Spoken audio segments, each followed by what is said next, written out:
예, 오늘 마가복음 3장입니다.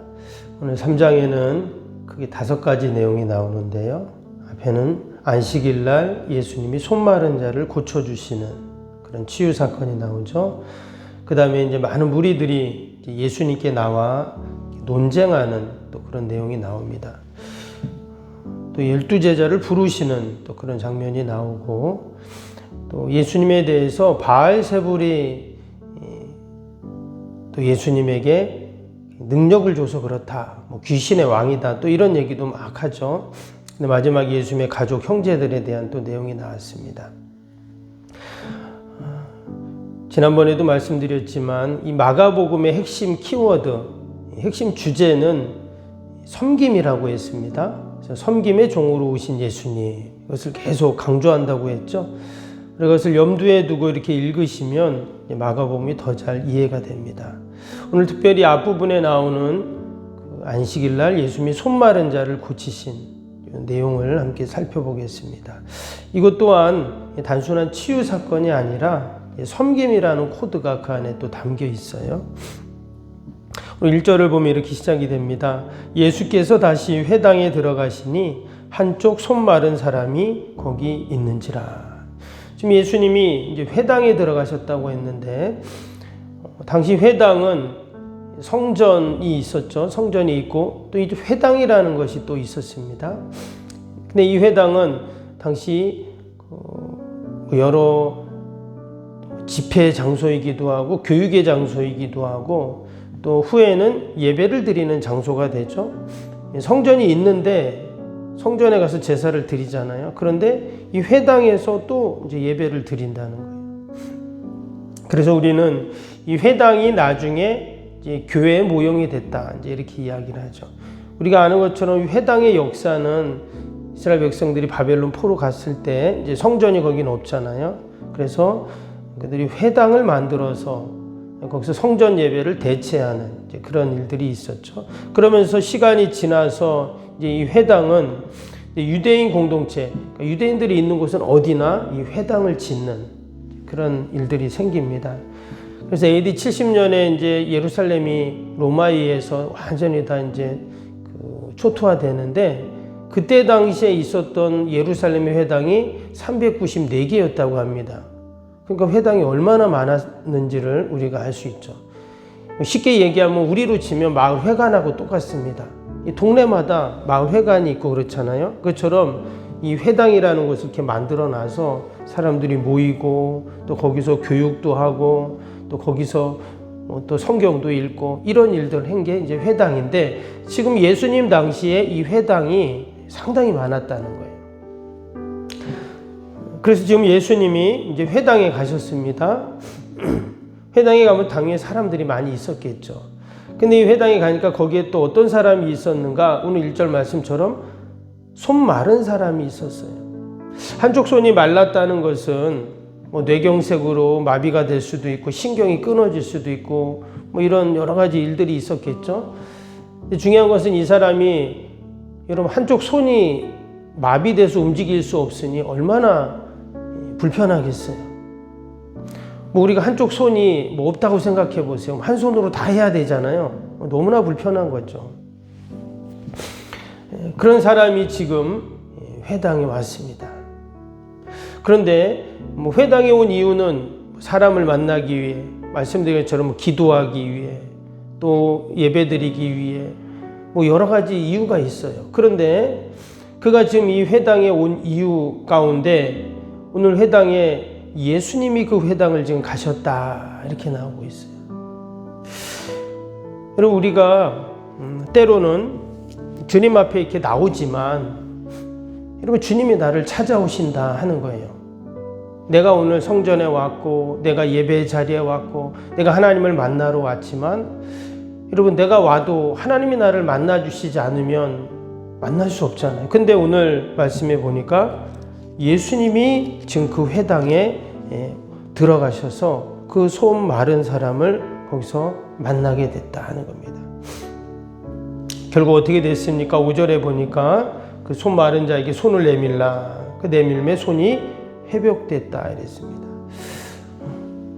이 사람에게는 이 한쪽 손 마른 것이 너무나 큰 일이고 어려움이었겠지만, 여러분 지금 예수님은 어때요? 너무나 쉽게 고치시죠.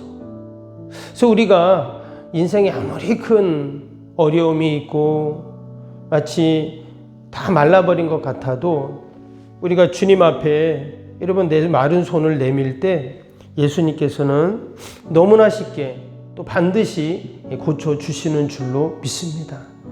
왜? 하늘과 땅의 모든 권세를 갖고 계시잖아요. 그 예수님께 나의 모든 연약함을 내어놓을 때 이렇게 온전케 분명히 깨끗게 하실 줄로 믿습니다. 반면에 그 회당에 보니까 또 어떤 사람들도 있었냐면 2절에 보세요. 2절에 보니까 사람들이 예수를 고발하려 하여 안식일에 그 사람을 고치시는가 주시하고 있거늘 그랬어요. 똑같이 회당에서 예수님 만나고 이 사람들도 예수님 만난 건데, 근데 이 사람들은 어떤 사람들이냐? 예수님을 고발하려고 했다는 거예요. 그리고 또 6절에는 뭐라고 합니까? 바리새인들이 나가서 곧 헤롯 당과 함께 어떻게 하여 예수를 죽일까 의논하니라. 헤롯 당이라는 것은 당시 세상의 권력을 가지고 있었던 자들인데, 이 바리새인들 종교 지도자들이 세상의 권력과 힘입어서 예수님을 죽이려고 의논했다. 이 일이 어디서 일어난다고요? 회당에서 지금 일어나고 있어요. 참으로 안타까운 일이죠. 어떤 사람은 손이 말라가지고 완전히 아무것도 할 수 없는데 예수님 만나서 놀라운 기적과 치유를 경험하는, 하나님의 은혜를 경험하는 이런 사람도 있는데, 또 어떤 사람들은 예수님을 고발하고 죽이고 이런 모의를 하고, 참 이런 일들이 지금 회당에서 일어나고 있다는 거예요. 이때 예수님이 하신 말씀이 있습니다. 4절 볼까요? 4절에 그들에게 이르시되 안식일에 선을 행하는 것과 악을 행하는 것, 생명을 구하는 것과 죽이는 것 어느 것이 옳으냐 하시니 그들이 잠잠하거늘. 예수님은 변함없이 어떤 일을 하십니까? 하늘의 진리를 가르쳐 주세요. 지금 예수님을 고발하고 죽이려고 하는 자들에게도 하늘의 진리를 그들에게 가르쳐 주고 계시다 하는 거죠. 왜 너희가 나를 고발하려고 하고 죽이려고 하냐? 막 이렇게 따져 묻고 하시는 것이 아니라 어떻게 해요? 변함없이 하늘의 진리, 또 하나님의 뜻을 그들에게 가르쳐 주고 계시다 하는 겁니다. 사실 여기에 나오는 이 4절의 내용은 율법을 얘기하는 것이 아닙니다. 율법을 넘어서 뭘 얘기해요? 은혜를 이야기하고 있죠.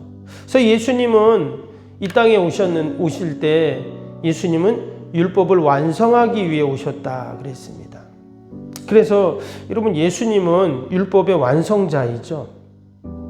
그런데 율법의 완성자인 예수님이 오셔서 하신 말씀이 뒤에 보면 나중에 마가복음 10장 45절에 마태복음에도 나왔지만 인자가 온 것은 그랬어요. 인자가 온 것은 섬김을 받으려 함이 아니라 도리어 섬기려 하고 나의 목숨을 많은 사람의 대속물로 주기 위해 왔다 그러셨죠.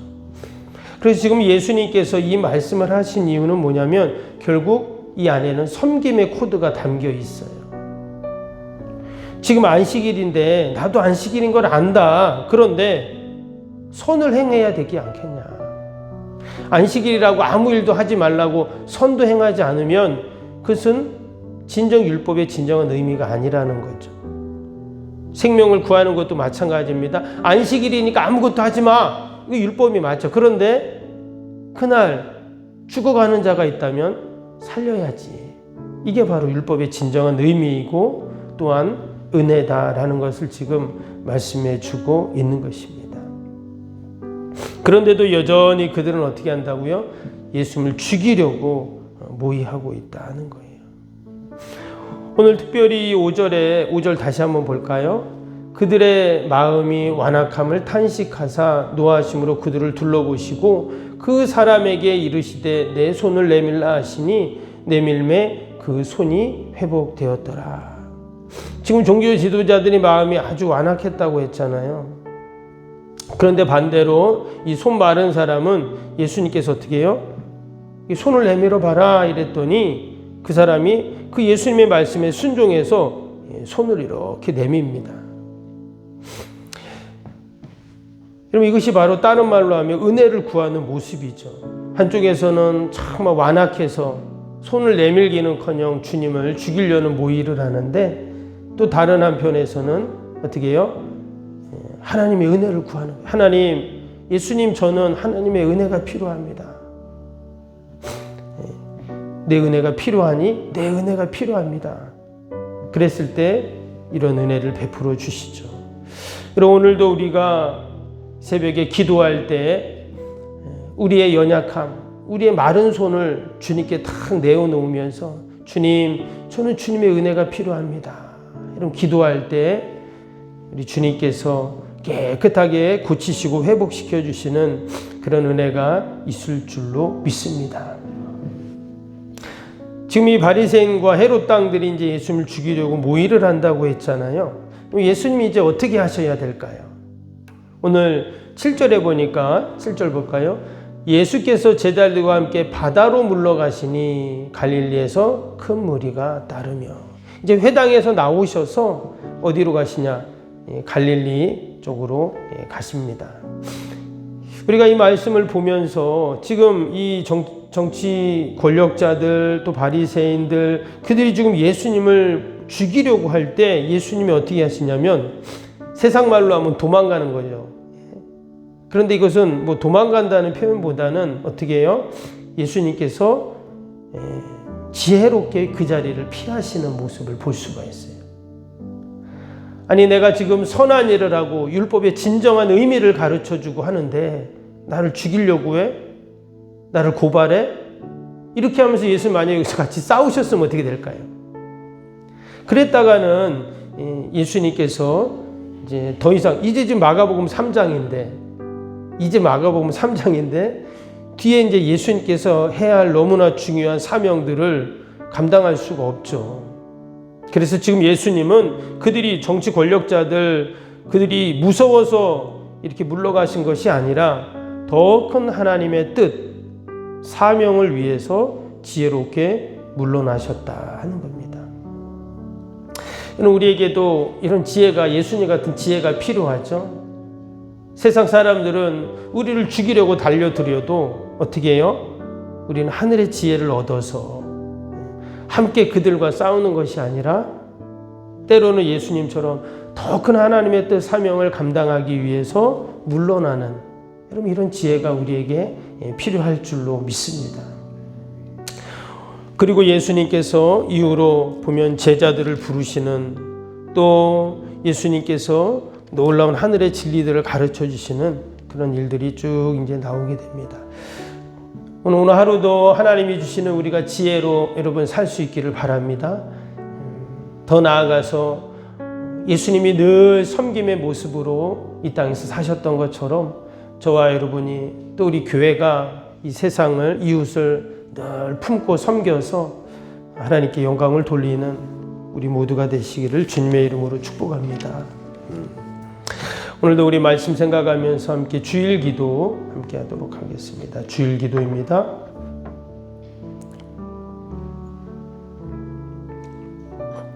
하나님과의 친밀함이 더욱 넘치며 주님의 뜻을 통찰하게 하옵소서. 아멘. 건축이 진행되는 동안 날마다 샘솟는 하늘의 은혜로 채워 주옵소서. 아멘. 영역과 리더십, 건강을 더하사 교회 건축을 은혜롭게 섬기게 하옵소서. 아멘.